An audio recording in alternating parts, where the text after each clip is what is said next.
an ce mu nemi entry. So abin da za mu yi sai mu shiga cikin FIFO. So duk abin nan mentor ka idan zai ce ka nemi entry zai gaya ma yanayin market cap ɗin FIFO yadda ke kaiwa. Kun ga yanzu kamar FIFO wannan market cap nashi yana kaiwa 800k 900k har ma yana kaiwa 1 million abunan market cap. So kun ga kenan yanzu haka ya ba mu correct entry da mu iya shiga a 600k da mu iya shiga mu trading nasa. Sannan sai abu na gaba abin da aka duba idan an ce ka nemi entry ma da ka iya zuwa can ƙasa dakalin da aka rubuta chart plus transaction ɗin nan sai ka danna kai da ga charting na token ɗin da kuma transaction ɗin wanda suke siya da saidawa. So kun ga anan ya nuna mana chart na token ɗin. To abu da kula nan akwai BB akwai sell. B ɗin nan shine buy wanda suka siya, sell ɗin nan shine wanda suka saida. Kun fahimta ai? So gashi nan da kuna kalla buy sell buy sell buy sell. Wannan kuma shine abunan nashi chart nashi na token ɗin. Anan za ku kalla chart ɗin. Kun fahimta? So idan aka ce ka nemi entry kawai da market cap da ake amfani da kuma volume. So haka yanzu market cap ɗin ni a nawan zan iya shiga yamin volume ɗin ma yamin zan iya shiga in yi trading nashi. So me ya kamata ka yi in kana so ka yi trading a wannan token ɗin? Yanzu aka damu already muna cikin DEX screener. To ga nan wajen a rubuta trade people/sol. Kun kalla?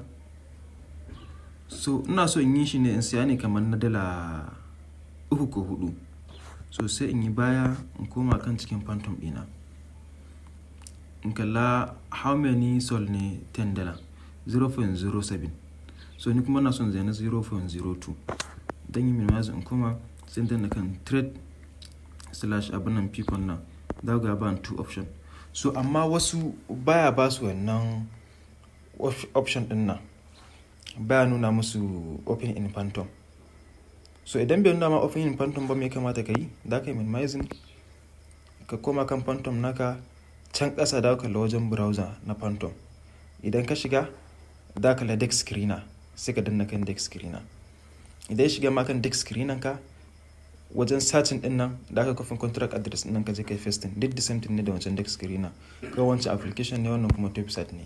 So amma ni a waya na website din bai cika yawan shiga ba sai ya ga dama ke shiga. So alhamdulillah gashi nan dai anan ya shiga. So nan kuma ga wajen searching din a sama sai kai pasting. Idan kai pasting zai nuna ma token din. Kun fahimta ai duk procedure kala ɗaya ne. So idan na danna open in phantom din ma directing na zai cikin phantom din nawa. So amma wayansu nasu baya directing nasu zuwa cikin phantom nasu. So idan baya ma directing cikin phantom naka ko ka shiga browser ka na phantom da kai wajen abu da kai ka shiga kamar da nuna muku sai ka shiga DEX screener na phantom naka. So bar ne da na son yi trading nashi. So kun ga direct ya kawo cikin phantom din nawa.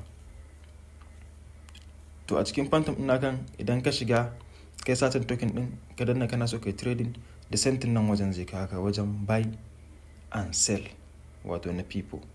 So na shine wajen price din da ka saka sai ka goge nan complete ga baki daya. Ina so in sai kamar na $3 yasa 0.03 misali. Kun ga na $4 kenan dan sai FIFO na $4.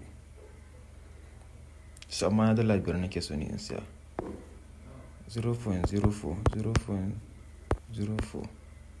na $6 no 0.0393534 yawa kun ga exact na $5 kenan ni nake so in siya sai ka danna buy din nan gashi nan na danna buy.